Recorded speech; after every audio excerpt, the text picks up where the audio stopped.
Assalamualaikum warahmatullahi wabarakatuh. Halo teman-teman, nama saya Siti Yulia Sinta Lukmana Putri dengan NIM 212100042. Saya dari kelas A1 Prodi Pendidikan Bahasa dan Sastra Indonesia. Nah, kali ini saya akan sedikit menyampaikan materi mengenai Pancasila sebagai sumber hukum. Sumber hukum pada hakikatnya adalah tempat kita dapat menemukan dan menggali hukumnya. Adapun sumber hukum menurut Zepenbergen yang dapat dibagi menjadi dua. Yang pertama, sumber hukum material dan sumber hukum formil. Nah, yang pertama, sumber hukum material yaitu tempat di mana materi hukum itu diambil serta faktor yang membantu pembentukan hukum.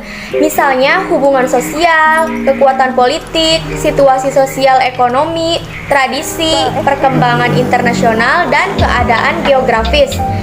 Lalu, sumber hukum formil merupakan tempat atau sumber di mana suatu peraturan memperoleh kekuatan hukum. Lalu, ada fungsi Pancasila sebagai sumber hukum. Yang pertama, ideologi hukum Indonesia. Yang kedua, kumpulan nilai-nilai yang harus di belakang keseluruhan hukum Indonesia. Yang ketiga, asas-asas yang harus diikuti sebagai petunjuk dalam mengadakan pilihan hukum di Indonesia. Yang terakhir, yaitu yang keempat, sebagai suatu pertanyaan dari nilai kejiwaan dan keinginan bangsa Indonesia juga dalam hukumnya. Selanjutnya, keberadaan Pancasila sebagai sumber hukum yang terdapat pada pasal 1 TAP MPR menurut 3 ayat, yaitu yang pertama, sumber hukum adalah sumber yang dijadikan bahan untuk penyusunan peraturan perundang-undangan.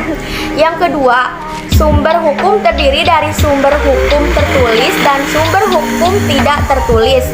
Yang ketiga, sumber hukum dasar nasional adalah Pancasila sebagaimana yang tertulis dalam pembukaan Undang-Undang Dasar 1945. Berdasarkan uraian tadi, dapat diperoleh suatu kesimpulan bahwa keberadaan Pancasila sebagai sumber dari segala sumber hukum dalam tatanan hukum nasional masih belum diterapkan secara praksis. Karena pengaruh reformasi ternyata membuat status Pancasila dalam tatanan hukum mengalami ketergerusan. Terima kasih, sekian dari saya, kurang lebihnya mohon dimaafkan. Wassalamualaikum warahmatullahi wabarakatuh.